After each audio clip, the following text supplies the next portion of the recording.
Hey there, guys, gals, and non-binary pals. It's a beautiful Friday morning, although Mifflin, you seem to struggle waking up. It's some early morning SMITE here in Atlanta, Georgia, and for the rest of you, maybe if you're in Europe, you're enjoying some nice midday SMITE coming forward as we jump into the open circuit. And Mifflin, again, this is going to be the first week coming back, I believe, of the last phase for the open circuit. So phase 4, as we're coming forward tomorrow, as well as Sunday, you'll see the challenger circuit, and you'll be watching a couple of fun teams that joined those rosters. But here, you're going to be watching some familiar names. If you see Mind the Gap Spreed, you might not know the team names, but I promise you, you do know the player names. You've got players like Wolves, Layers, Crimson, Stewart, Quig, but on the other side, we get to see Guy J and Solower Troll back in action. Now that they have been taken away from the Pro League, they're making their runs in the open circuit, and I feel sorry for literally every team that had to go against Spreed in this bracket. Did not seem easy for them, as they had clean sweeps all the way through. Now we'll have to see if they can do it again here in the finals, Mifflin. Yeah, it's a really unorthodox name for these guys. It's really unassuming. You see Spreed in the bracket, and you're like, okay, I mean, I assume Spreed's going to be there, but now it's Solower Troll, Guy J. Solower Troll actually playing in the jungle instead of that solo lane. So it's going to be a new look for him, but maybe not so new. He's playing Susano in solo. He's playing Thor. I think he's going to be used to the jungle. It's troll in every game, right? It's in the name. So either way, we'll have to see if he keeps it up. That joke, at this point, it feels recycled, even though that's the first time it's been used on broadcast, so I don't know. Either way, it'll be fun to watch what he's going to be able to bring over there. Like you said, was playing some of those assassins in the solo lane, but the last time I checked, very different roles to play no matter what. So we'll have to see how he adapts as we have Spreed taking that first pick. And I'm just excited to see this. I want to see more Guy J. I've wanted to see more Guy J since he ended up getting kicked off the team. I've always wanted to see more Guy J. I think even since we got to see him over the summer and prior while he was playing. And I think the Challenger Circuit or in the Open Circuit where he was a kind of just an unsung star, maybe is the right word for it. So excited to see him, of course. If you've been doing your homework, and it seems like they have, you need to ban a couple of gods from him. And Rom was one of the ones he found success with on E-United. But Guy J isn't the only hunter threat in this set. They've got Stewart over on the side of Mind the Gap. This is a guy who's been playing a lot of ranked recently. He's got huge respect from the pro players. I know Zatman and Barracuda in particular have been fans of this guy's play. So I don't think it's going to be a foregone conclusion that duo lane. Maybe we see some hunter bans coming out both ways. And I might be crazy, and you can go ahead and call me out on it if I am, but I believe subbed 4-0 Bay, right? At the very beginning of this phase. It was only 4-1 set because Wowie was unable to play, but Stewart did step up to get at least a little bit of that experience. So maybe that's something to keep your eyes on over there. Plus Quig and Bluegan. I don't know. I'm actually really excited for that duo lane, as well as Wolves versus Heed, just because I like seeing Wolves play. But that's been true pretty much since he's been on console and the way old days where we saw him dominate over there. But to keep the updates going, Kuzenbo, Hercules, Persephone banned out here by Spreed. Mind the Gap banned out Freya, Rom, and they're looking for their last one. At this point, it feels like 2 direct shots at Guy J. I wonder if they're going to maybe swing something else, and it will be that Cthulhu, which more than often than not at this point is a solo laner. Yeah, this Cthulhu solo lane pick, I think that Cthulhu is a god that can be really embodied by the phrase, win harder. Cthulhu from behind, not really going to have that many comeback potentials. He's going to get very easily camped within his lane, especially now that players have really started to figure out how to play around him. But when your team is winning and Cthulhu is leading the charge, it feels like there's nothing the enemy team can do. He's just knocking you up constantly. The damage output is pouring in. So I think it makes sense that this team is willing to ban out Cthulhu against such a veteran team as Spreen. But Yamoja coming through in exchange, that might be the best god in the game.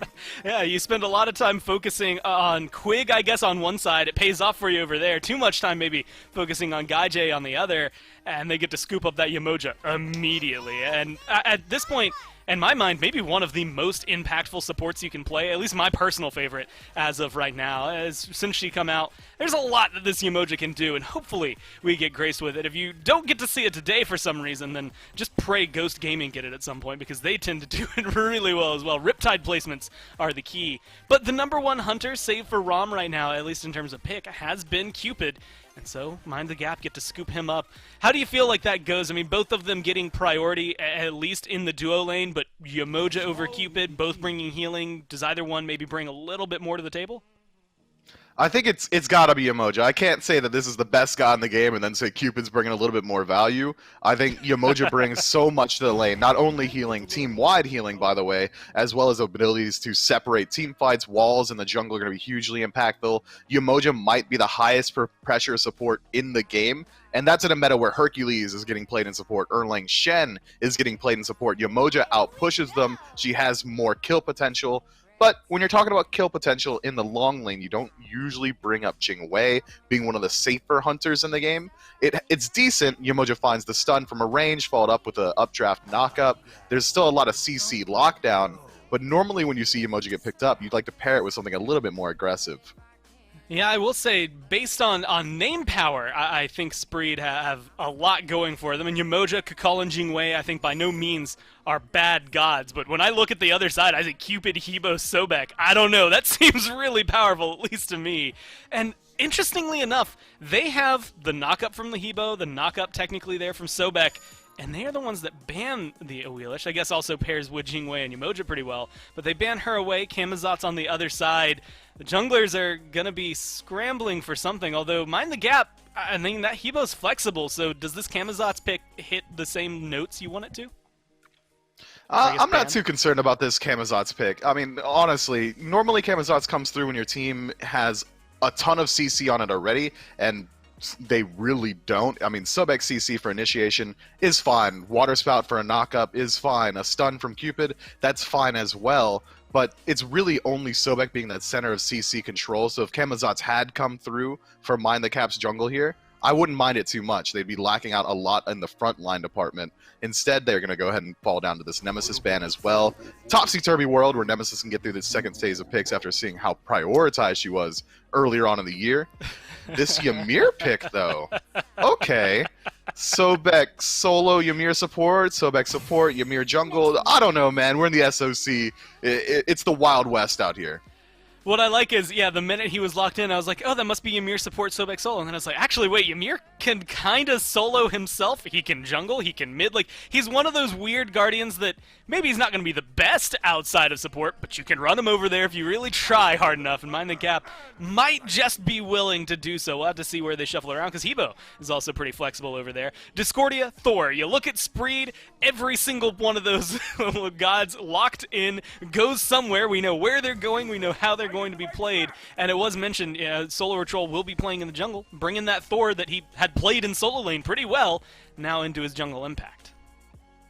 I think we can also get a little bit more information on Mind the Gap's draft here with this Ullr coming through. I'm assuming it's going to be a Cupid Sobek lane because that's the OG kill lane and it's what I want to see personally, but we could still imagine that it's likely going to be a flip-flop between solo and support for this Sobek and Ymir.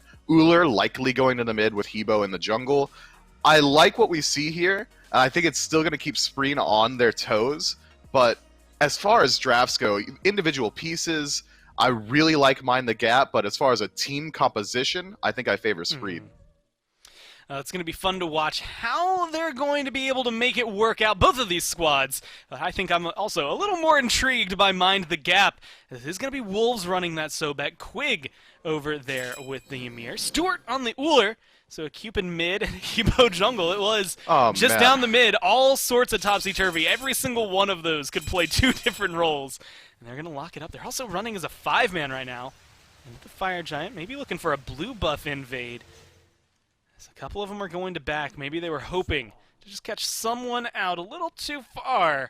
But it doesn't seem like anyone's going to be there. And Wolves, I think at this point, just barely, maybe not because of the fog, able to see Heed running around up there. Everyone going to be safe. And all my hopes of a really early first blood are dashed. Yeah, normally when you see a 5-man grouping from a team pre-minion spawn, they'll group up on the left side of the map because you're allowed to walk a little bit deeper. You can walk into that purple buff and see if you can invade there, or maybe catch someone who likes to move up and try and find wards. If they group up on that right side of the map, we saw it immediately. They got to a certain point and they had to stop because of Invader's Curse. Well, Quig right now already looking to get aggressive. Ymir, good at slowing people down early on. Beads already used there by Gaijay, just to stay safe. And you had kind of mentioned it earlier in picks and bans that, you know, when you're thinking kill lane, when you're maybe even thinking just aggressive, you don't necessarily think of Jingwei When I look at Ymir Uller, I'm a little scared. Yeah, mana cost is definitely going to be something you have to factor in here for Mind the Gap, but as long as those bars are full, I expect to see them continue this aggression and maybe even bully out some of the members of SMITE here. And Blugan immediately gets gone on. No mobility available to him. The stun comes through from Stewart, but the damage is slow. Quig gets returned. Gaijay, Wow. nice play. And just able to turn that around. Still juking. Uller gonna jump in, but a couple of shots from Gaijay seal the deal. Gets himself a double kill for first blood. And really open up the conversation here for the duo lane. Once again, as we were wondering if that was where the action was going to be. And it turns out, yes, just emphatically, it is going to be a big hotspot for action throughout all of this. Overall, I think Ymir good at getting aggressive, but what really caused the trouble for Mind the Gap there to get them double killed? They were focusing Blugan while Gaijay was allowed to free cast the entire time. The lowest health Gaijay fell to was 70% while he's shooting out 80 auto attack damage autos on cooldown. You might have got Blugan, but not your behinds. Oh, Stewart, welcome back to lane, buddy. Eat a couple of bubbles of stun. Just a huge bop from Gaijay. He's already under half health. If he had any health potions, I didn't even get to look. At this point, they better be ticking if he brought him, but he's going to get stunned once again. Knockup this time, not going to connect. But hey, just kind of making sure that they showcase how aggressive Yamoja can be. Whether or not you have a hunter known for it, she's still going to run the lane over there. And so a lot of trouble being brought from Mind the Gap. But right now, I think it's going to come to a lull. In fact, Ymir, even looking to get aggressive. I want to talk about the rest of the map, but they're just not giving us the opportunity. He's going to come in, look for the freeze, look for the steal. It looks like he was able to pick that one up, Quig. But is he going to pay for it with his life? That mana is low, the health just as low. But he walks in, gets the buff, and walks away. But I like what we're seeing from Quig here. Picking Ymir is a god that has to find pressure in the lane. That's why we're always seeing him played so aggressively. The passive really does lend itself greatly to that play style. So he's looking to get aggressive despite falling down early. Despite this early lead for Gaijay, he wants to make sure that he's getting involved before Gaijay gets the opportunity to go back to base, finish up these Devo gloves, or move immediately into Ninja Tabai. There's a power spike there that hasn't come through, so Quig is trying to abuse that window before this gap really does establish itself. But you know what, Gore? We've been trying for a while to do it. Let's talk about some of these other lanes, and why not talk about solo while we're looking at it? Kakulin up against Sobek is interesting because Sobek has a surprising amount of kill potential here. He's able to poke out from a range. He should be able to out-sustain what we're seeing from Kakulin, and he sets up for ganks so much better. Kakulin is a lot more susceptible to a rotation from a Hebo than Sobek is to a rotation from Thor, just because of that elongated CC immunity in the lurking in the waters, which is why we're seeing Wolves trying his best to put any sort of poke down just to make it a little bit easier for Layers to work his way over there. Now, honestly, I think you could have stopped that. Sobek is just not that susceptible to ganks. I don't know how much it matters who's on the other side. I mean, maybe, I guess, if Nemesis is in there, but even still, shredding those protections only does so much for you if he just dashes away. It just feels like he's going to be difficult to kill. So we'll have to keep our eye over there. As well as the junglers haven't really had a huge impact so far. So we've really been looking at the supports kind of fighting. It has been these hunters fighting a whole ton. But a very quiet game so far from Layers, very quiet from Solar Troll. Solar Troll right now passively at least able to get some more experience than his opposing jungler. But I don't know if we can count anything over there just yet. As Gaijay takes a couple of hits. This has been maybe the fastest rotation. Blugan getting out of the duo lane to go farm elsewhere and letting Gaijay just kind of have the lane to himself now. Surprising to see this as well. If Quig is going to sit over there in that long lane, still level 4 by the way, Blugan could just find an ultimate, separate the fight, and immediately kill this Ymir. So I'm surprised to see him try and dedicate some time elsewhere on the map, but because it is a Cupid in the mid without any true leap ability, if he gets caught by the Emoji ult, he's just stuck there. Beads doesn't make you go through walls. Well, Layer's going to get caught out. That wall just not enough to lock him down between the rock. So he is going to be able to walk out of that one. The stun not long enough to get the burst out, but it is enough to scare him away. That looked so close to kill potential for SOT, though. They're still trying to figure out where they have their place in this map. Just because, I mean, as you said, you can't really dive in on solo right now, and it feels like trying to lock down Crimson, especially when Beads is up, isn't going to be that fruitful. So we'll have to see where he goes. Again, this Thor hasn't done too much. He's standing on top of a ward, so I don't expect anything out of this one yet. Yeah, I mean, I don't really blame SOT for being a little bit hesitant to teleport in onto that hammer. Teleporting into a Hebo is a daunting task no matter who you are. Crushing Wave is an ultimate. Water Hands is an ultimate. Water Spout is an ultimate. This guy, despite being only level 7, only has boots on this Hebo, is still going to have one-shot potential on the squishies on the enemy team. So Layers is in this weird position where he does still have a lot of damage output right now, but being a Hebo in the jungle, he knows he's going to outscale this Thor no matter what, so he gets to make a decision. Do I want to farm up efficiently, just rotate through the jungle, play it a little bit slower, and then try and be a late-game powerhouse, or do I want to exploit the fact that I still have one-shot potential right now and move into these lanes and potentially fall behind? I think it'll be fun to see how he decides to play it. Well, he's up in the air right now. There's no one nearby. I don't know where you're trying to go. He's going to land a little bit short, gets stunned out actually on the other side, forced to use his own beads, looking for the burst onto Quig, but a good wall, just a pair of walls here. The River's Rebuke comes down as well, locks up Quig, and they do get the support. It feels like a heavy investment just to isolate a Ymir, who's already starting to fall behind. Yeah, SOT dunking down directly in front of them is an interesting call. We saw immediately what happens. Stewart throws the axe, he loses out on the beads, but I guess it's a calculated bait play to make sure that Quig steps just 2 feet too far forward to set up the River's Rebuke from Bluegan. Well, now we'll have to see if Layers can return some of that pressure. Well, it looks like he's just going to come over and steal a couple of minions. Typical jungler, right? Come over and steal some of your farm and then just dip out. Not able to find a lot of pressure over there, but I don't think that's his fault as much as it is the fact that I don't know if I want to fight into Bluegan on Yamoja either. Yeah, Bluegan on Yamoja, as well as Guy J, who's 2-0 right now. Fortunately for Stewart, he's been able to close that gap just a little bit, so it's level 8 to level 8 in that long lane. But Layers isn't really on a timer. He could just continue to farm. He doesn't have to get aggressive. It's on SOT to separate himself. Well, right now he's not separating anything. Getting locked down, Ymir going to be able to blow him up. Quig with the kill. Now I would expect there's 4 people over here, maybe some aggression from behind the gap, but they're just going to take the 1 kill, back away. Layers doesn't have that much mana. Blue buff is up. Get the guaranteed farm, see what you can do, but there's a good Riptide. At least able to lock down Crimson for a little bit, but lo and behold, you can see what those hearts do for Cupid. Crimson shrugs it off and goes back to farming. It feels like Spreed won a fight. They wanted to pick something up for that kill. They're just not able to find anything. They found a ton of poke. Crimson learned that he can't stand safely on the map. We found out that Bluegan actually has a pretty nasty Yamoja as well, one of the most mechanically demanding gods. Finding that from a range, that puts me in a state of fear every single time. Now, Crimson's been left largely alone in this lane. He's been allowed to free farm, but he did slow down his build instead of immediately moving to the Transcendence. He picks up the Ninja Tabai first, which means he's going to have a little bit more trade potential. The ability to fight in is going to be a little bit stronger. Does finally finish up that Transcendence, but it's a slow build. And I think we're going to see something akin to more like how Barracuda likes to build this Cupid, maybe immediately into a Jotuns and then to a Crusher, just a more ability-centric Cupid. And I think it could work out pretty well into this enemy team. Heart Bomb on a Spreen could immediately blow up this Discordia, put him out of position. Even if he goes into stealth, it's going to make it a lot easier to find him in there. I like this ideology from Erupt Crimson. Yeah, just bringing a hunter into mid. It's not something we get to see as often anymore, although there are still a few players who like to do it, and do it pretty well at that.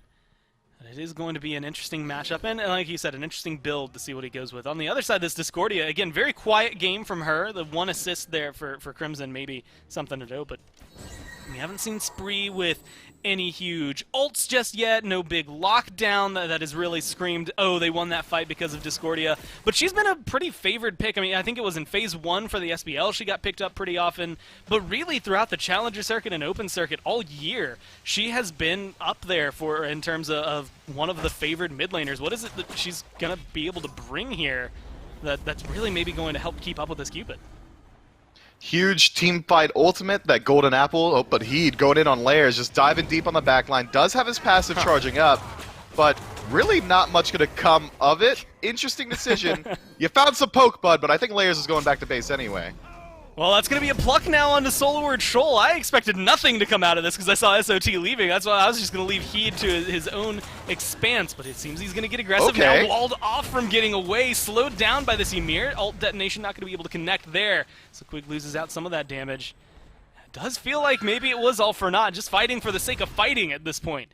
between Spreed and Mind the Gap, but hey, they at least get some pressure done? I'm not sure. Guy J, though, finds a good knock-up onto Stewart. At this point, it's just pressure onto the tower. So nothing big coming out from this, even though both teams very obviously wanting to fight. Yeah, scrappy squads here. I completely forgot what point I was trying to make about mid. Oh, Discordia, she's really good because Strife CC is still one of the best CC abilities in the game. Her damage output from Unruly Magic is easily confirmable with any amount of CC. And I think that the reason we see her a little bit less at the top end is because Discordia's escape ability is so short range. Erratic behavior doesn't get you very far out. I'm going to keep talking because I don't think SOT's in range of anyone with this Thor ult. And I was right. So Discordia is a little bit easier to punish on the top end, but inside the SCC/SOC, it's a little bit easier to play this solo carry role. I think maybe it's a little bit disparaging to say, but this level of play is a little bit more akin to what you'll see in ranked, and Discordia dominates there as well. Well, as of right now, I'm still waiting for the big Anvil of Dawns to come through. Like you said, SOT has been just out of range, I think, every time we've seen him go up. But look at this, a 4-man rotation over to the solo lane. He's going to be able to get onto that tower. You're sacrificing your blue buff, and it doesn't seem like they want to get that aggressive into this comp, which, again, CC heavy. It's maybe the right call. So instead, they're sacrificing the left side of the map. I mean, look at Stewart. He has virtually no pressure over there. It still has his Tier 1 tower up, but can't leave the Tier 2 as of right now, just because Blugan, Guy J, are hanging out over here, making sure that he can't really show his face. Well, at least he knows they're there. Information battle, Stewart's winning it right now as Guy J and Blugan were standing on top of a ward. But just talking about relative value, I think that Quig has done a lot more actively on the map than Blugan has right now. Blugan will rotate mid and find a little bit of poke on the mid laner, but Quig is rotating into solo, facilitating all sorts of invades, looking for any bit of attack that he can, despite being the first 2 kills on his team. I think that it's interesting to see that he's deciding not to elect for this more defensive build, instead trying to cater his build to this aggressive playstyle. Stone of Binding coming through, likely going to be followed up by a Thebes, but Spreed already on gold. I like the control, but Quig looks to walk in, try to wall him off. River's Rebuke comes up, Spreed get the Gold Fury. They're just going to leave it at that. Quig, half health, is going to be able to walk out of this one. Guy J just going to get aggressive to ward.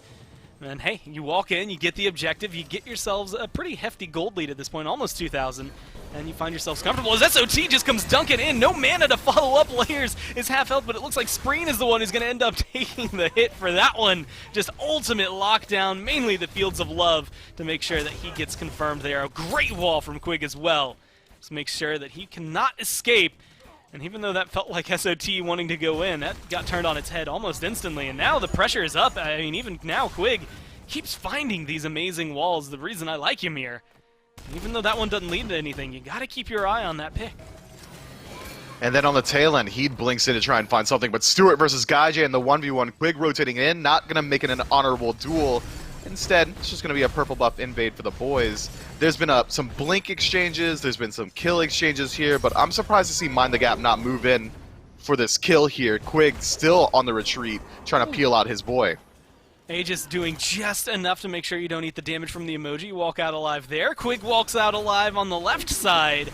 And they manage to get away. Not scot-free, they still lose their tower in mid, but up there, Mind the Gap. Actually, I would argue coming out ahead of that. Stewart stays alive, Quig stays alive, you get a kill against Spreen, and you get the Tier 1 tower in mid? I don't know, that feels pretty good. Yeah, it feels pretty good for them. It was nearly 2,000 gold separating these teams, now 600 because Spreed gets a little bit overzealous on the post-Gold Fury play. But Mind the Gap now are in a position where Layers hasn't had to really do anything all game. I would be surprised, I haven't seen it with my own eyes. I don't think he's used Crushing Wave. A level 14 Hebo 2 levels up, it's time to get involved. This man's one-shotting. Well, SOT once again just off the mark there with the Anvil of Dawn, and it just eats so much of his health bar already. Forced out of the fight. River's Rebuke used more for peel. Layers, hey, there's the Crushing Wave you wanted to see. Unfortunately, it was for a disengage. So he chases him down under the Tier 1. Looks to keep going. The Thorns almost enough to turn the fight, but Crimson able to pick up the kill there, making sure they keep the action going. This is the SOC. I remember non-stop fighting, sometimes what feels like non-stop reasons. But either way, they're going to find themselves a lead. Guy J going to be able to get aggressive.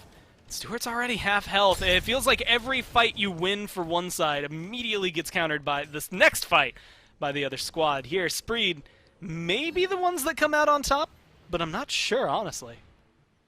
Look, I gotta highlight the micro play from Layers there. Drops the water carpet once he hears Thor go up in the air, and then just stops moving and then backsteps 1 foot and gets himself out of there. Gaijay, now on the retreat, has been getting the better end of Stewart in this trade, but Quig, trying to find something, moves over, finds the purple buff for his team, but the collapse is on.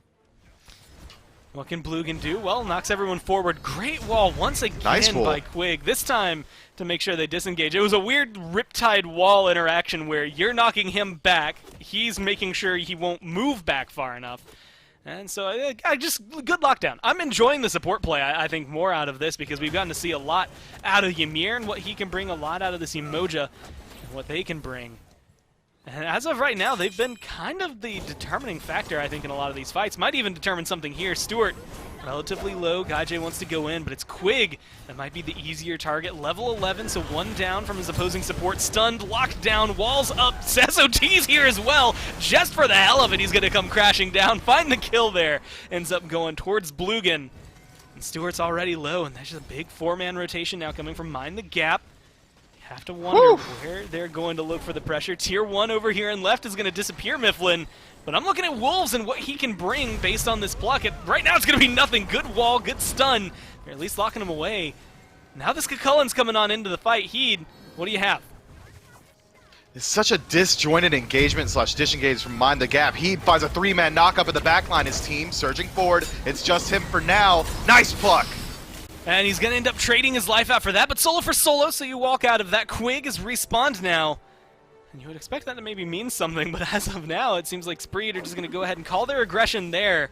This Oni Fury is going to be spawning in about 20 seconds, since they got that last Gold Fury. Probably wanting to group up for that one, not leave it open for Mind the Gap. Give them some much-needed pressure across the lanes that they just have been lacking so far. You know, I was looking at Wolves there on that play, and I thought to myself, that's a lot of damage. He's kind of squishy. Take a peek down on his build. Mystical Mail into Chronos Pendant. That is a disrespectful Sobek play, but he's going to have a ton of CDs, and Gage is good. Well, Solar Troll going to get melted down. Looks like he's going to be traded once again here for Layers. Solo laners still haven't respawned, by the way. Now 3-on-3 as they come through. Stewart going to be relatively low, but it looks like Quig once again is the target. A great Riptide from Blugan locks him in twice there as they keep him knocked back, although unfortunately keeps Blugan knocked back as well. They are able to find the kill and now getting aggressive onto Crimson, but you have to be careful. Stewart's here. Gaijay gets aggressive. No ult. Going to be able to find the kill either way. Looks for Stewart. One more hit. The jump going to be good for the Uller, but Blugan isn't done. He's going to be looking for it. Forces him to run away under the Phoenix, and now Wolves trying to turn things around. Gaijay loses his life. Stewart, credit for the kill just around the corner. But you have to look at it. One solo laner back means the other isn't far behind. Heed's over here to make this a 2v1, but Mifflin, I'm going to go ahead and say 3 tanks fighting each other, even if 2 of them are on one side, doesn't feel like it's going to make a lot of progress. Hey man, that Sobek is deceptively untanky with this build. Gaijay must have been a solo laner in a past life because he only held the W key there. My man didn't stop for a second, led the charge, he was the first one in, and finds a ton of damage. If there wasn't the peel from Wolves, Stewart falls down easily there. Gaijay was doing so much more damage than they were ready for, but he does trade out his relics in exchange. Loses out on that Aegis, which is going to make it a lot harder to defend this Gold Fury if he respawns in time to get there. But Mind the Gap, 4 members on the scene, only 2 so far from Spreed. The burn's going to be slow. He'd already blinked forward. Now they just dropped the Oni Fury. They're looking for the Cucullin. 3-man knockup. Once again, 2-man stun. Good and a God, great no! lockdown from Solar Troll. Layers is 1 hit away from death, but they're not able to get him. It looks like Heed instead is going to be the one who ends up losing his life. And now SOT dives deep into the backline. Doesn't find anything except lockdown and death on his wake. Now 2 people left on the side of Spreed trying to come in here. Well, let's go ahead and make that one. Spreen able to turn a couple of kills around. Are they going to be enough? You're losing your life if you're Blugan, juking out as best you can, but the heals aren't going to be enough to keep you alive. You're stunned just off the mark. River's Rebuke comes through, and Spreen again with the damage is the one helping save the day. Stewart stunned out here. Blugan still just 1 hit away, and finally taken down, leaving just this Discordia alive for Spreed. Tries to walk away, preemptively beads there. might end up costing him because that axe hasn't come out just yet. There's the knockup from Hebo. Layers is back after an unfortunate death, and he's still getting damage done. But luckily, they separate. Spreen loses his life. Effective deicide there for Mind the Gap.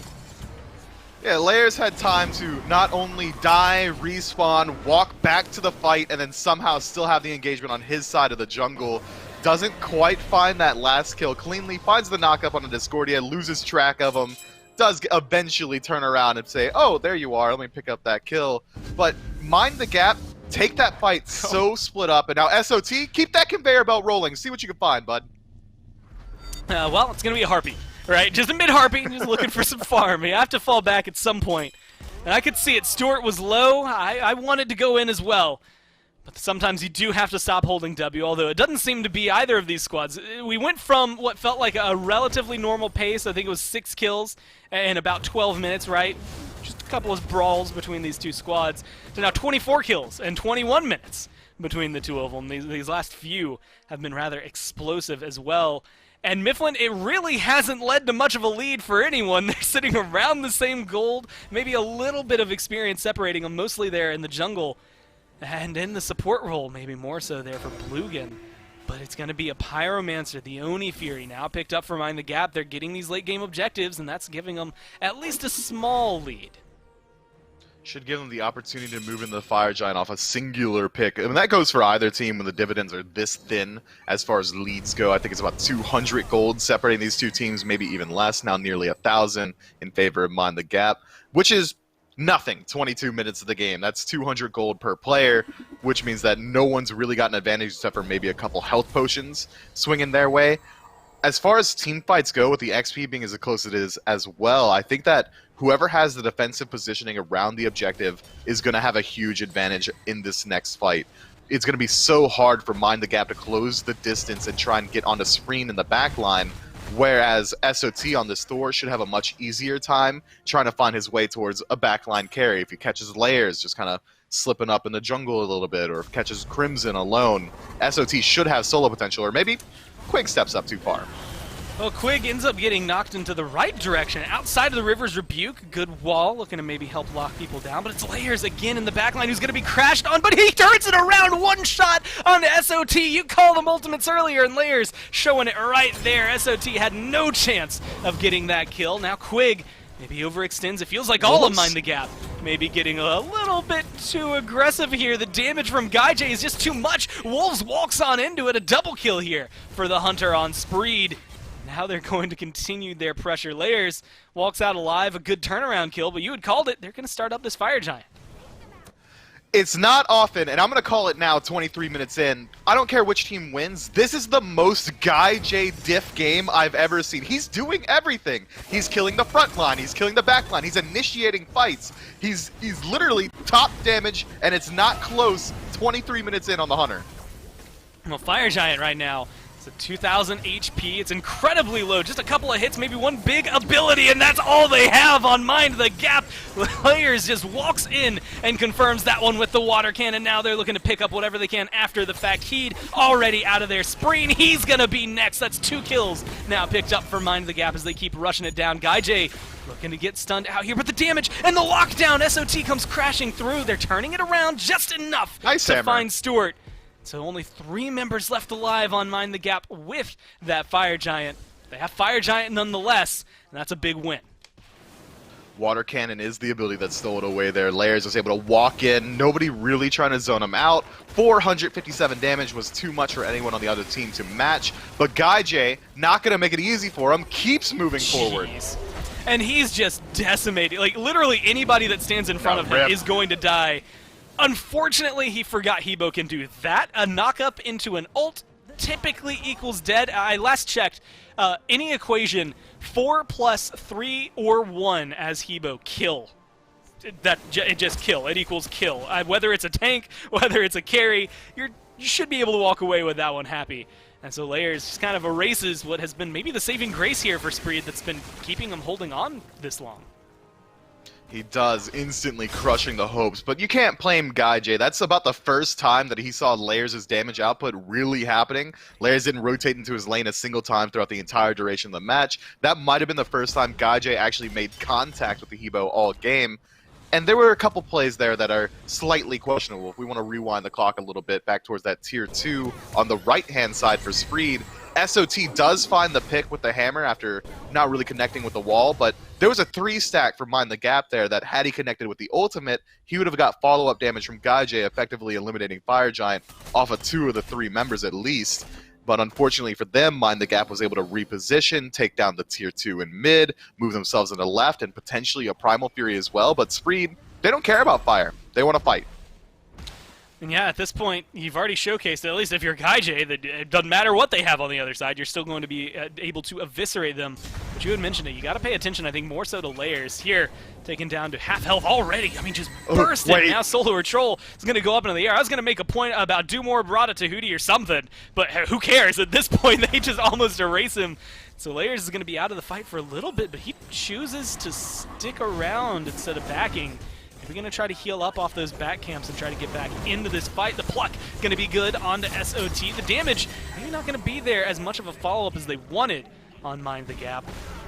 And they find themselves in a lull once again, as both teams, they're just aching for a fight. They are, and Mind the Gap has Fire Giant, so I'm going to favor them in the engagement 100%, but Heat in the backline blinks in, finds a knock-up on the Layers. Just wants to bully this jungler as much as possible, not able to find the kill this time. Instead, Crimson gonna be locked down, and Heat just too big to be able to get through the same gap that little Cupid did.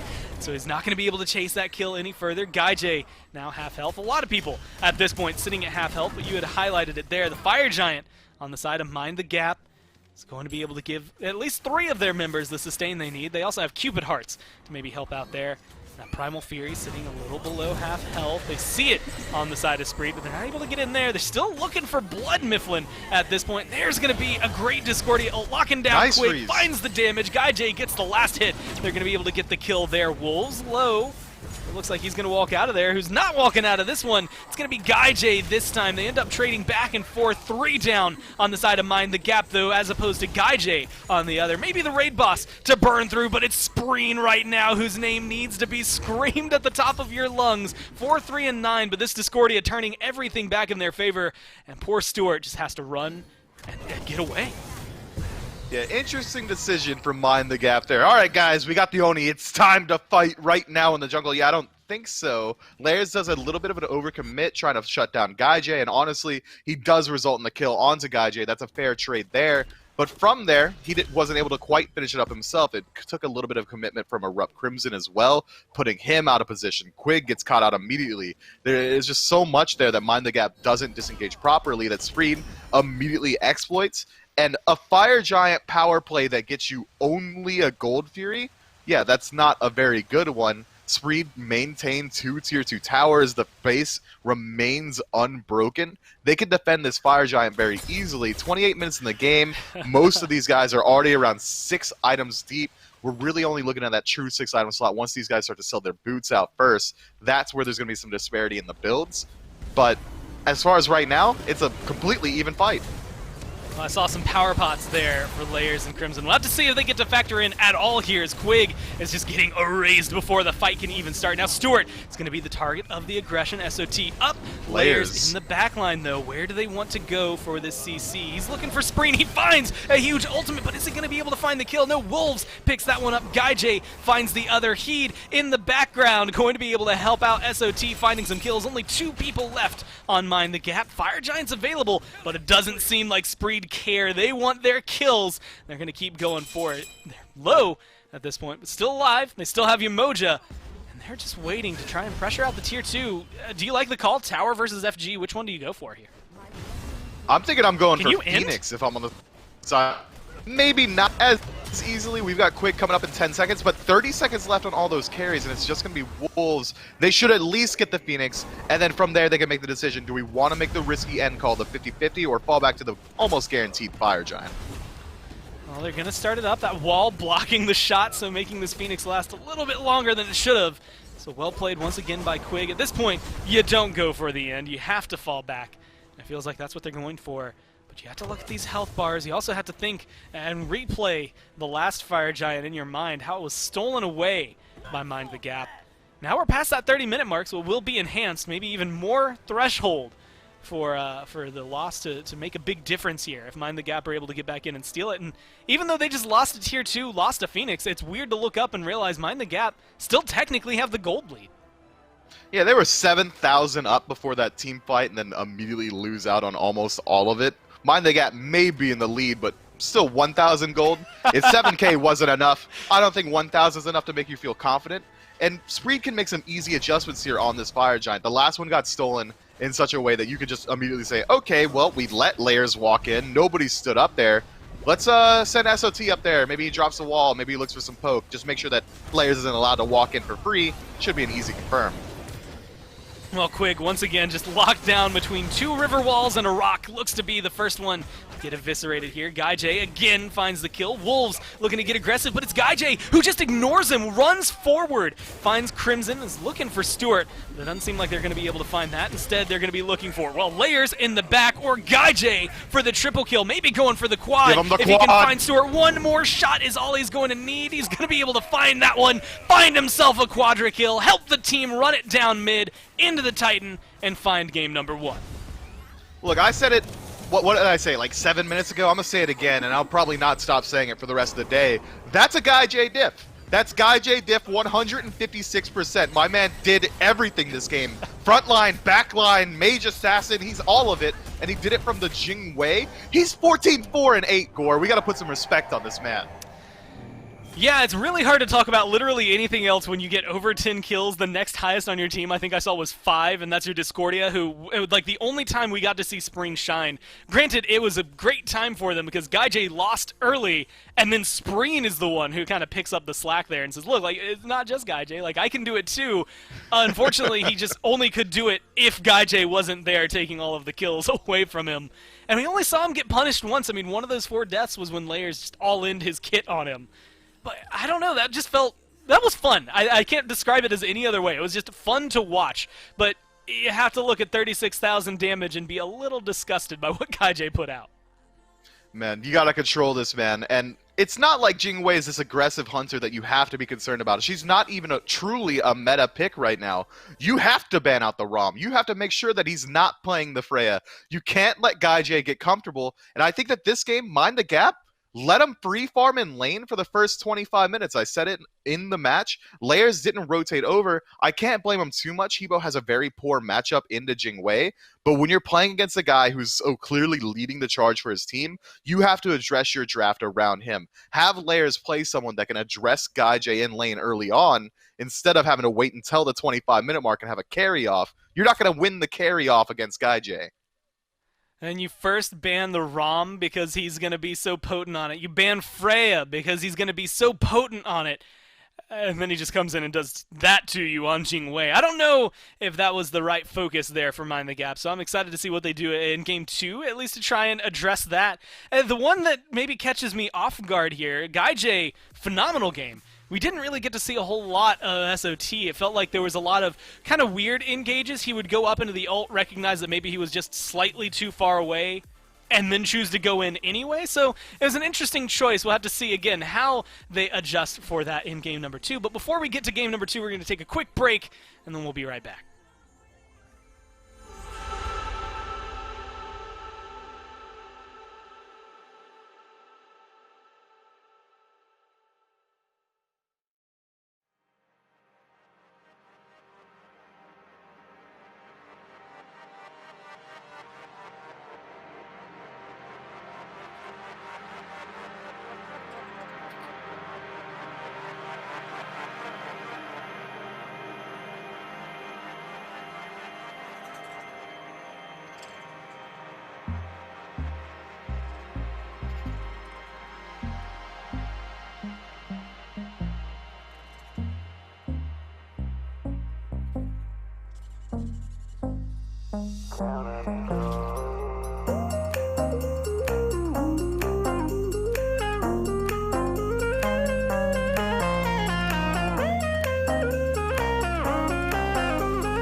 Well, welcome back, everyone, to the SMITE Open Circuit as we move towards Game 2 of Spreed versus Mind the Gap. And again, we just saw GuyJ kind of run the mill in that last game. If he wasn't available, then Spreen would pick up the slack. But again, it didn't feel like they were really lacking on damage or control that game, Mifflin. So if you're coming into this, what are you maybe starting to address in picks and bans? Like, do you just add the Jing Wei to your ban list, or do you cry and realize there's no hope to ban out GuyJ? Look, if Jing Wei is going to run the map like he did in Game 1, there's nothing you can do. There's no hunter that's going to be less aggressive than Jing Wei. If this man locks in Artemis, I'm scared. If this man locks in AMC, I'm scared. What if he gets the Uller for himself, a more aggressive hunter, one that can actually do something with a lead in the early game, rotate out towards mid? GuyJ has found out now that he might just be the mechanically most talented player in this entire lobby. I think it's time for him to exploit it. If anything, I'm looking at layers to try and put him in control.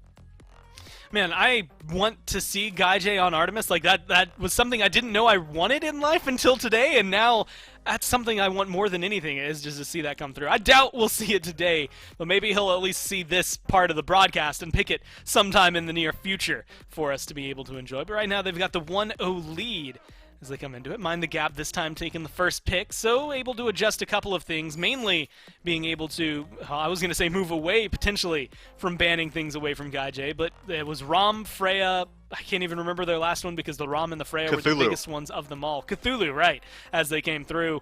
Might honestly end up being the same. Maybe they want to go for the Cthulhu this time.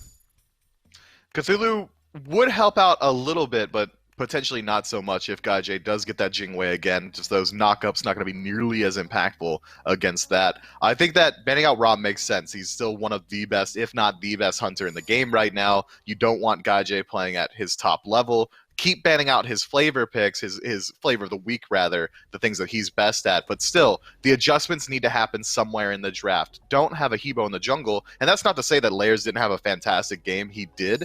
But someone has to address GuyJ in the early game. They can't allow him to have as nice of a start. Have something like a Warrior jungle. Go the Cynosure route. Play Erlang Shen. Play Arachne. Camp that lane. Cringe gank him. Do whatever you got to do. Just don't let GuyJ run your map, dude. You can't. He ran your life entirely. Like, this guy was in control. I like the phrase cringe gank, and I want to find a way to use that just more in my daily life. Doubt it's going to come up as often as I'd like it to. Either way, they are going to be doing the same bans for Mind the Gap. No shuffle on that side. Spreed, though, kind of recognized that they have to give up the Hercules ban, this time trading it out for Himoja. Trying to take, I guess, the lesser of two evils in that case to make sure they go through. And, hey, lo and behold, Hercules first picked for Mind the Gap. You want to control GuyJ. You're talking about the jungle. Do you think the Hercules having maybe a more aggressive support also helps lock him down a little bit? It does, but they had Yamoja last time, right? Like, it's not really going to be that much of a difference maker. Or was it Spreeden that had it? I mean, there was so much fighting, it's hard to keep track. But this Hercules, in of itself, if Jing Wei comes through here, is going to have decent fight potential. There's going to be not really many ways that you can find the pull here. Earthbreaker, just dash out of it. Jing Wei's going to get knocked up and then leave. But this is interesting. GuyJ going for one of the potentially strongest late-game hunters in the game, the passive, just the stims that Chernobog gets are going to be hugely impactful. Instead, Cupid gets locked in. I hate production. They love trolling me. What do I need to say, right? Sobek, Cupid lane, potentially, maybe even see it flex towards that Sobek solo. We don't really know exactly where it's going to go right now, but Heart Bomb, Fields of Love. You were already struggling against Jing Wei. Imagine what what this guy's going to do on a actual meta pick.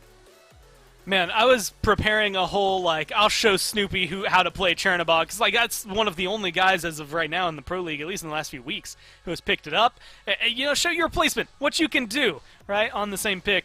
Cupid instead show them what you can do on the best pick that's left available after Rom, and maybe the one who's been winning the most games in these last few weeks, at least in the Pro Leagues. We'll have to see, again, as you mentioned, the fact that they are coming through with the standard kill lane. But Hebo picked up from Mind the Gap a second time.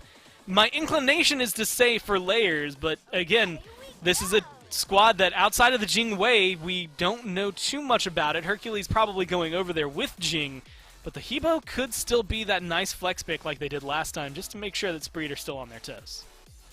Yeah, I'm not willing to make a definitive statement on where this Hebo is going to be landing on this draft, but if you can't beat Guy J, play Jingwei. Run away. Use the safest hunter in the game to make sure that you don't fall down early and try and buy some time for some rotations. If this is going to be Hebo in the jungle, I think they're going to see a similar issue in that it's a very slow starting jungle. It's going to be hard to rotate into the duo lane. Any rotation in the duo lane is going to be a commitment no matter what jungler you're doing, because there's not much farm over there for a jungler. You can't really steal away the alpha harpies. If you take away the purple, you're going to be setting your hunter behind. It really comes down to those oracles and the red buff for your own farm to create those windows to gank, and it's not often that those really line up. So if Hebo does want to make a commitment towards rotating in towards this Cupid, it's going to be a heavy commitment. Man, I would have loved if it was like Hebo mid, Jingwei Hercules is a lane, a Wheelish over there in the jungle, and then insert anything with a knockup. Maybe it doesn't even need to have one there for the solo lane on the side of Mind the Gap. That would have just been maybe fun to watch, to see any combo potential. The CC chains, at least, are mind-boggling at that point, but it's instead picked up here for Spreed as they ban out Heimdall. Tsukuyomi, who, honestly, even though he's been out, and even though I saw a lot of people kind of discussing him towards the beginning of his release and when he was played, he hasn't really seen a lot of play competitively, at least in the Pro League. And now that Open Circuit and Challenger Circuit are back, I wonder if we're going to see him prop up at least a little bit more often here in the bans. Someone to be feared. Maybe not somebody that's first pick worthy, so we'll have to keep our eyes on how he does. This game, he's not going to exist, so we'll just keep that in the back of your mind, I think, for the next few weeks. So they're hovering the Hera over here. I don't mind this pick. I like the branching out that we've seen in mid lately. Fall to ruins. Yeah, it seems like mid laners have had a very large selection of gods that they can take just to fit whatever play style that they need. Likely because mid laners have the most versatile role, because they just have the most gods in the game, and aggro's not allowed to complain about it anymore. But this Hera pick is very good. It's going to have a lot of survivability into this aggressive comp that we're seeing from Mind the Gap. Hercules moves in, finds the pull punch. Hera puts a nearly 30% shield on her, drops her bubble buddy on her feet, and just walks away, potentially polymorphing enemies on the way out. I think that it's going to fit this comp very well, as well as just having some follow-up damage from the CC that's coming through from the team. Sobek and a Willix have a very easy time setting up Hera's follow-up damage. Merlin coming through here for Mind the Gap indicates that it is going to be a Hebo jungle. With Merlin in the mid, you're going to have a lot of objective burn potential, but follow it up with an Osiris. This is an immobile team. Diving the backline seems to be the goal. It's going to be a core backline dive of Hercules, Hebo, and Osiris, but closing the gap is going to be so hard, and Mind the Gap, good God, didn't mean to do this, is going to have a hard time doing it. It's going to be interesting to see how they handle this. I'm more excited, I think, to see how Layers adjusts here in game number 2. Crimson now on the Merlin, but maybe a more aggressive duo lane and an Osiris to try and help out over there in solo. I think both this time, we were looking at solo lane last time, and this is mainly because I expect duo lane to be explosive once again, that I want to talk about the other side of the map first to make sure we get it out of the way. But you had mentioned the Sobek specifically, maybe not that easy to gank. Osiris makes it, maybe not easy for you. He's still going to be difficult to lock down, but in terms of kill potential, Solar Troll is going to have a lot more in that right-hand side of the map than he did last game. Do you expect to maybe see this Wheelish come over there and lock him down a little more often? I think that it could work out incredibly well, especially matched up with this Gekullin. If Heed finds the knockup, Gravity Surge easily follows through here. But Wolf still does have a bit of survivability. The Tether to remove damage mitigation, just make it a little bit harder for a Willix to find follow-up damage, or even find the ultimate to escape out of these situations. It's a jump, but a Willix can't ult that one. I think it's still going to be a pretty wet noodle fight over there. I'd much prefer to see these junglers from both teams try and focus on this duo lane, because it seems like that's where the match is going to be decided. Well, that's where the first, 10 minutes of the last game really happened. It was just all over here. If it was a kill and occurred on the map, you can guarantee it was on the left-hand side of the jungle. So we'll have to see if they can continue that amount of aggression. Blugan, Gaijay here on the Sobek Cupid, you had mentioned, one of the OG kill lanes, maybe up there with Ymir on her in terms of how long it's been played. So you'll have to keep your eyes specifically on those two for Spreed. He's trying to open things up, but Quig's on Hercules, Mifflin, and that just doesn't make things, easy for you. Especially considering Quig's playstyle last game was me, Smork, big attack, gonna hold W key, and hopefully we win the fight. Especially around those fire giants, he got picked out first 2 times in a row. Gonna be a lot harder to pick a Hercules. He's gonna have a lot more survivability, healing built into the kit, CC immunity on the ultimate, a dash, albeit a short one, and just early game fight potential. He's got it all. Well, there's the pluck. As well as a little bit of a stun there from Gaijay, but they're not going to find anything. Instead, Okay. it's a knock-up push onto Blugan. The body block's good for a little bit, but they're not able to find first blood. In fact, Blugan wants to go back in. Stewart maybe mispositioned Pluck's here. coming When up. will the pluck come up just in time? The dash, though, going to be a little bit better. Gaijay not able to find the kill. They find the pressure. And that might be enough to at least open up the lane for some ganks. And speak of the devil, he will appear. Solar Troll maybe looking to jump nowhere near the tower line. Instead, overwards into Quig, finds one, Rip. and the feather step for 2. It's going to be 2 kills once again for Spreed. This game, Mifflin, they don't have to trade out their support to find it. Man, I was calling for the cringe gank in P's, and for those of you, the uninitiated in chat, cringe gank is any gank where a jungler rotates into the duo lane before level 5. That's how I quantify it, and it happens here. But I was thinking that it was going to be Layers trying to shut down Gaijay, but now Spreed are in complete control. Try and confirm the purple, and it seems like they do get away with that steal. Stewart is going to be having just limping back to lane. Poor pockets, very light, whereas Gaijay is going to be rich. First we find some kills, then we take your buff. Now they're going back for their own purple. Quig was not shy about getting aggressive into this last time around. This time, he's not going to be able to steal it away the same way he was on Ymir. And I was really excited for a Hercules over here, but it seems like he's going to get shut down. Maybe not easily. Speaking of shut down, Wolves in an awkward spot. SO2, I think, just spotted out. Layers now in a bad spot, though. Featherstep going to help find some damage. Good knock up from Layers to help peel a little bit, but the damage is still coming through. One more hit's all you need. The water carpet, Atlas of the Yellow River, just enough to almost get you away, but there is Argus comes crashing down thanks to Spreen. And now we're seeing Spreed as a team get their hands on the wheel a lot sooner. Yeah, it seems like every single one of them has hit the gas pedal here, and this aggression is really fitting for the comp that they have. Spreen with a nice rotation, finding that Argus over the wall, nearly blind. It seems like the disengage has already come through, so he kind of just trusted the positioning from beforehand. Layers doesn't really have his boots online just yet, so it's very hard for him to reposition. Clean play across the board, but they're not out of it just yet. There's only about 2,000 gold separating these two teams. 4 minutes in. That's a big deal, but Mind the Gap have ways to fight back in. They still don't have their ultimates available, and that's going to be a huge power spike. Layers is going to need to get involved before level 14, where we saw him get involved last game.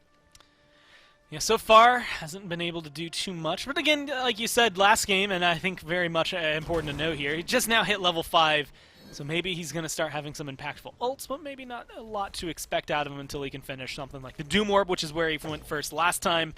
Keep your eyes on Hebo for where he can go. Also keep your eyes on Quig, who still wants to fight. Stewart just ticked over to level 5, so they're opening up some ults on this side. But speaking of on this side, Solar Troll comes rolling up. Doesn't even want the kills. He just walked right into their face. He knew he could be seen, but instead he's going to be looking for the lockdown. Speaking of lockdown, that is an unfortunate pluck, unfortunate position, and now unfortunate death as Layers gets burned down by the trifecta here on Spreed. They only have to use, well, I guess technically 2 ults for it. I don't know where Blugan used his. No, it just came up. He just ticked to level 5. That's me misreading things. Either way, looks good for SOT. Man, if I'm Layers, I'm completely raging at that. What are the odds at 4 minutes that you're standing on a ward essentially at your own back camps?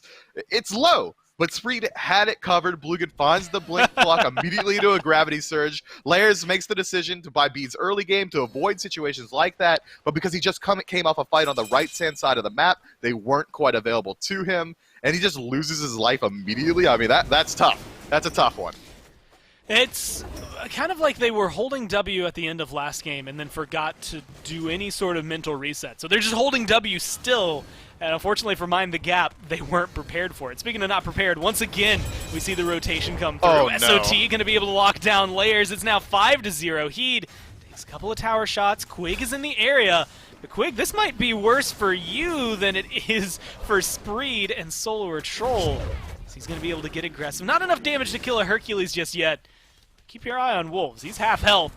He's a prime target for someone like this, a Wheelish, to just lock down and kind of eviscerate off the map. In fact, Solar Troll's waiting for it. Man, SOT with his aggressive style. He's got to play safe. If he gets hit by the driving strike in range of this Osiris, there should be a kill here. But Quig gets pulled over the wall. Just one more auto attack's all it's going to take, but he doesn't find it. Is he going to chase? Well, the jump, doesn't even need the jump, but he goes too deep. Layers, finds the ult, the turnaround's good. Suku can do so much for you in terms of move speed. Right now it's closing the gap. There's Crimson with one ability, but the leap gets him just far enough. Wolves finds the sickle and is able to lock down that one, but now did he go too far just to find the kill? The tether, not going to do too much in terms of stuns here, but protections, keeps him alive, lets him get to that tier 1 tower. And finally, someone on Spreed just goes a little too far with their aggression. Nice little water carpet as well to make sure that that lurking in the waters doesn't find its way home there. I'm sure Wolves really wasn't worried too much about losing his life to just Bluegan, but that definitely helps out. But Layers, man, he's 0-3, he's got 1 assist, but he isn't behind the 2 1-3 jungler. They're still both around level 6, level 7. SOT just now ticking over, getting a little bit over-aggressive on that short lane side of the map. Probably something he's used to from his days in the Soul lane. But so far, Spreed, I'm sure they're comfortable with this lead. Nearly 4,000 gold, about 3,200, separating these two squads 7 minutes in. And they've got a very strong draft to take these teamfight objective fights. Maybe not so much burning it, that maybe favors Mind the Gap, but maybe just keep fighting. Well, they're going to take that note pretty seriously here. Solar Troll finds Layers isolated in the jungle. You wanted to see him get more active before level 14, but so far all that's translated into is deaths. It's not even Layers choosing to be active. He's getting brought into the fight before he would like to. Speaking of being brought into it, Quig gets the knock up onto SOT. Not going to find anything off the back of that one.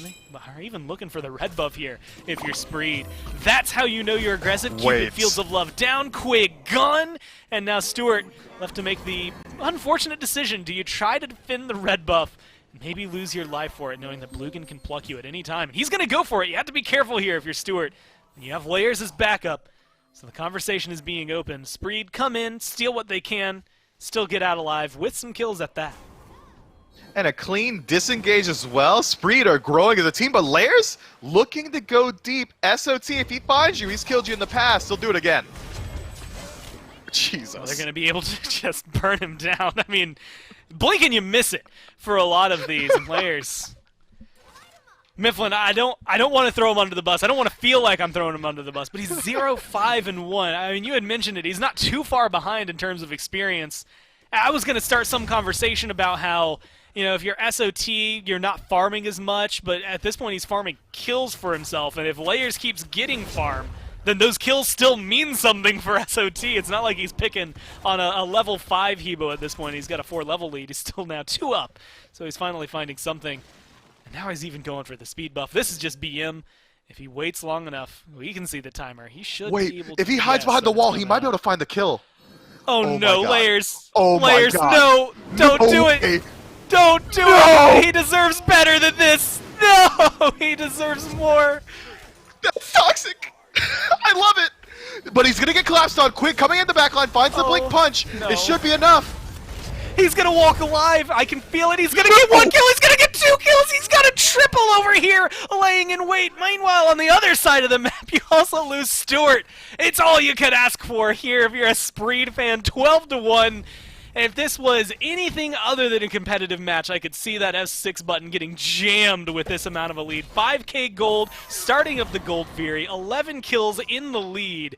But Crimson gonna try to make the saving grace play, right? Get this Gold Fury, turn something around. Instead, Fields of Love, Heart Bomb, pluck everything you need. And that's gonna be 1 mid later. Technically a delayed deicide, although I think since everyone's respawned, you can't really call it that. Either way, Spreed, At this point, whether they're farming buffs, farming kills, farming objectives, they're still just farming. Keep going strong. Man, SOT trying to put up a shut up. Game 1 was all Guy J. SOT in Game 2 said, guys, I was in the SPL as well. Layers, no! Not again! Oh, what do you, hold on, I gotta think of a new phrase. What do you even say at this point? Man, I don't know. Swimming with the fishes. He's just dead. He's spent this game watching it like it is a 1950s movie. Maybe they added some sound for him. Maybe he had to go back a little further than the 50s because, what was it, 1939? For Wizard of Oz, first color movie that you have coming through. That's a weird bit of trivia that you can have. But at this point, I mean, we're 11 minutes into this game. It doesn't feel done just yet, but it doesn't feel like maybe there's a lot for Mind the Gap to do. They're getting farmed up pretty hard here. Quig goes down. Guy J, no mana. Let's see if he can make a miracle play here. Still a lot of damage onto Stuart. Right, he doesn't necessarily need it as he's able to come through. Doesn't get the kill just yet as Stuart uses the ult, but that's where Blugan comes in. Finds that one. Layers. What can you do? At this point, I'm scared for him. This is a 3-level lead. One more tap just deleted. You could actually replace it. It's the 2 key by default, but I think Solar Troll has bound that feather step to his delete key, just to make it a little more accurate here. 5 people on the left-hand side of the map. Gold Fury, I mean, at this point, it's surviving longer than anybody on Mind the Gap are. SOT hit Layers with the nastiest drive-by I've ever seen. It looked like he was retreating, but instead he was running at his designated target. That's the 8th death for the God of the Yellow River here. Gold Fury goes the way of Screed. Gold Lead goes the way of Screed. XP, it's 18-1 at the 12-minute mark. We're getting more than a kill a minute, and that's just one team. Do you think SOT heard what I said last time? Like, we were talking all about Guy J, and I said I was surprised that we didn't get to say that much about SOT, so he just said, bet, and decided to go into this game. I mean, he's also technically the feeder on his squad, if you want to highlight it that way. He's the only one who's died. Maybe that's the positive note, is you've killed this Awelish once, maybe you can kill her again, but you gotta chase her down, you gotta find it in Layers. Look, at this point, I guess you're 0-8. There's nothing left to lose, but there's still some decisions that can, you know, involve you not dying immediately afterward. Argus is down. It looks like the backs are going to come through. He's going to get away with this, at least for a little bit. Hold on. Guy J's coming around the corner. I don't want to call it before it's there. With the heart bomb missing, that feels a little bit better. Guy J's not going to be able to do Guy J things. All right, Layers makes it out alive this time. He's allowed to make these risky plays, I guess, being 0-8. Yeah, he's doing fine, you know? He's 0-8, but if he dies, think about it. He's worth less than a minion right now. My man's dropping 30 gold out of his pocket when he touches the grave, all right? And look, his damage output, not terrible, not great. Blugan should be dead normally here.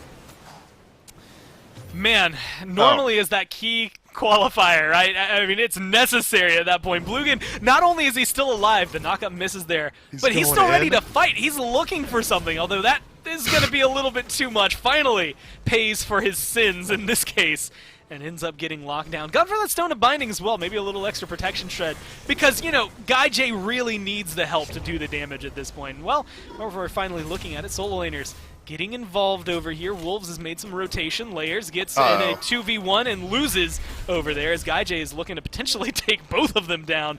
If Stuart decides to step back into this is a bad fight for you. 3-level lead. Guy J fields a love and a couple of hits is going to be able to find that. Wins the 2v1 where he's the one.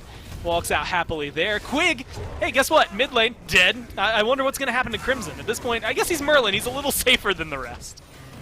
Man, props to you for being able to keep track of this fight, because it's continuing inside the Phoenix. SOT has not stopped pressing W a single time, and neither has Guy J. It seems like we get a bit of a kill race here. SOT is slightly in the lead. 5-0-6 is Guy J, 12-1 for SOT, but it doesn't seem like it matters. Guy J wants to get involved. Might have bit off a little bit more than he could chew.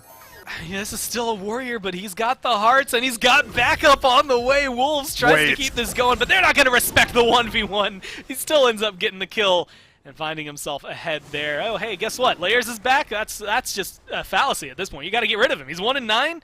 We'll go ahead and knock him into the double digits. 12-1-4 if you want to look towards SOT. Might be going 12-2 here if he doesn't get some kills soon. As, man, I don't even know what to highlight at this point. I like my narrative. I'm going to keep focusing on SOT potentially dying here. Layers has no cares in the world at this point. You had mentioned it. A minion at this point could be worth more. Look at him. And so he's going to keep going. And oh my god, that almost got turned around on him, but Layers finally finds a kill. That's going to be a big bounty as well, so maybe helping equalize things. 2-9-1 for the Hebo. But it only lasts so long, Mifflin. Yeah, he can celebrate that death in the Shadow Realm, or he gets to reminisce about it. Wolves getting involved on the left side of the map. This dude likes to play, and he's trying to bring it back for his team here, but Blugan chasing him down with the ultimate, finds the pluck as well. Should be enough for this life here. Gaijay rotates in, finds the heart bomb. So this has been a perpetual 4-minute team fight. Wolves lives! That's all that matters, baby! I was going to try to make a segue, start talking about something off topic, but who cares? Wolves was one hit away. They thought they had the fadeaway. They thought they were doing it with style, but Spreed dropped the kill. And at that point, maybe it doesn't really matter. He's still level 11, like his jungler, almost like their support. But at least it's something that they're able to hold on to. Ticks over to level 12 here. Now they're starting to get aggressive. They feel themselves off that one. That's able to resurge you, well, maybe a little bit, maybe too much if you get aggressive outside of your tier 2 tower line. But it's 27-4, Mifflin. That's a lot of kills. That's all I have to say about that. That's a lot of kills for a Smite game in general. That's a lot of kills. A buco amount of kills 16 minutes into the game. I mean, 31 total kills, 16 minutes. And, you know, add another 32. One. Did I just see some crit? Yeah, SOT picked up some rage here. He's looking to one-shot anyone and everyone. Rage plus hi-rez on that first auto proc, especially with a Willix passive. If he knocks up Layers and then finds a crit auto on the tail end, that's it. Layers is dead. Layers was dead to the feather step before, but it doesn't really matter now. There's so much gold. Yeah, yes, it's so much gold. Oh my god. And also so much damage. Layers doesn't even get the chance. Wait. And he's still going in, almost. The fact that SOT does not, even below half health, care about getting aggressive into these fights, I think showcases the lead. Again, big bounty though, so maybe that's worthwhile. Feeding his brains out. 3 deaths on the side of this jungler. But he's also a majority of the kills, so I guess you have to overlook the downsides for the upsides that it's bringing. By the way, Fire Giant happened at some point during that, and a tier 2 was picked up. This just feels pretty good. I think if you're Spreed, you're happy about this, right? The game state seems to be going your way, just a little bit. See, normally this is the point where team gets Fire Giant 18 minutes in. They've got a bit of a gold lead. Understatement, 12,000, nearly 13,000 gold separating these two teams. I would like to normally evaluate the merits of a team's dive potential or their siege potential, and then I talk about Mind the Gap's ability to defend. But this much of a lead, this much disparity is insane. It's going to take pitch perfect play from Mind the Gap and maybe 73 misplays from Spreed. Well, we'll have to find out where Hindu's mindset was when he was scripting today's games, because this could be something. I could feel an M. Night Shyamalan coming up where there's like a big twist and Mind the Gap do end up winning, but we'll have to see if they can even survive this fight, because right now they're getting aggressive. Blugan goes in. Stewart's already off the board. Nice they pull. might be able to kill this Sobek finally. They're going to be able to get one, but can you do it without losing anyone else? The damage not going to be good enough there for Layers. It's 2 kills down. He's able to pick up the last one. SOT looking to run in. Blink used defensively here for Quig, and honestly, it still barely got him out of there, but it looks like they'll find one more kill either way. Wolves will go down here. I would say that's where you turn and kill the Phoenix, but the tier 2 tower is still standing over here and left, and so they have to back off if you're Spreed. That opens up the conversation of aggression. SOT is taking a little bit of damage, but they still want kills, and they could still find them. They can, and they still have the sustain from Cupid as well to continue the siege. Layers dead for 3 seconds, Wolves for 20, but Quick dead for the full duration, 40 seconds. Should be a Phoenix. Oh, it's definitely going to go down. SOT not going to this time around. Does escape with his life. Now tied in terms of deaths between him and Blugan. Oh, by the way, Gaijay exists, and Gaijay, as long as he is alive, does not want you to live. Layers, though, able to get to the background, finds himself a double kill. Finally, the jungler puts his name on something. He keeps it going for him. That at least stops the instinct. But look at the kill timers at this point. I mean, that's 50 seconds that Spreed are going to be off the map. Mifflin, I was joking about it, but if they keep getting too aggressive, Spreed could genuinely throw. They could, but there's still the 3 core members running at Stewart, who seems like he's not interested in playing the game anymore. Tier 2 tower is going to go ahead and fall down here. 3 core members is freed, feeling good about themselves. Wolves behind the core 3 might be able to do something, but he's level 13. This might just be a bad fight. Well, he's going to try, and like you said, he's going to do something. It's not a lot of anything, but he's doing something. In fact, all it is, he's tanking. Is just dying. So that is something. He did something, and he's 1-6 now, matching over there with Quig, so he's not really at the worst case scenario. We have to highlight, I think more than anything, Crimson and his ability to survive, because he has only died 4 times in a game where Layers has been picked on and died 13 times. That in and of itself is amazing, but looking to try and put me in my place. Spreed are getting aggressive onto exactly that. Crimson, as Blugan by himself in a 1v3 is trying to kill off the mid laner, and almost successfully doing so. Does still make it out with his life, doesn't quite find the kill. Now it's going to be up to Heed, Spreen, the namesakes for this team, is whether or not they can find anything. Phoenixes, who cares about him? The Game State, who cares about him? Layers, he's dead again. Who cares? It's all typical. Crimson goes down. Yeah, this feels like the end of the game. If that Phoenix goes down, I'm going to go ahead and say, yeah, I'd put my stamp of approval. They got 20 seconds left. I feel like this is going to be Spreed, closing it out in a 2-0 and finding it in a fun way at that. Yeah, bold of you to assume that they're going to do anything besides hunt for some more kills. The Titan is falling slowly, 50%. Wolves trying his best to separate the backline again. Okay. Yeah, level 14. Guy J picks up the kill for himself. Titan still alive. Stewart spawns. Maybe we see a shift of attention. Oh no, they're going to let him just kind of Jingwei his way out of there. I think if it was literally anyone other than Jingwei, yes, they turn and burn, right? But she's flying off. She's getting out of there. She wants nothing to do with this fight. You had called it at some point, or Stewart didn't feel like he wanted to play.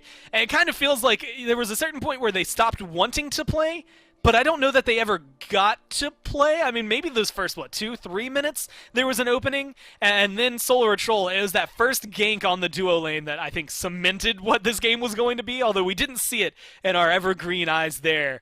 How much of a menace that was going to be. 22,000, 20,000, 18,000, I don't know where you want to look for the damage. At the end of the day, the kills were in the 40s for Spreed, and if they had chosen, probably could have kept going over into the 50s. Yeah, 42 total kills. This is right here. This is where my mental shatters. He was hiding behind a wall at your speed buff. Not only takes your life, I'm pretty sure he survives this situation. And just, no, he gets a triple kill. I'm remembering right now. Yeah, that's not okay. F6, GG, go next. That's where I'm at. Yeah, okay. Well played, SOT. Clearly you belong in the SPL. Hope you enjoy your stay in the SOC. Layers, certainly not happy to see you down here. Man, and this is phase 4, by the way. So it's not even like they're going to then spend the aftermath of this phase going for Challenger Circuit. Like, I'm sorry guys, you're dealing with this in the open circuit for a little while. We'll have to see them, I think, maybe more excitedly in the playoffs, because I anticipate if you're able to get 42 kills that we'll see you probably around there. Although maybe I'm getting ahead of myself, as they have themselves a clean day to get through this bracket. We'll have to see, again, how they continue in the next few weeks. Although, let's go ahead and say I have high hopes for them as they continue moving forward. Well played, I think, to say enough from Spreed.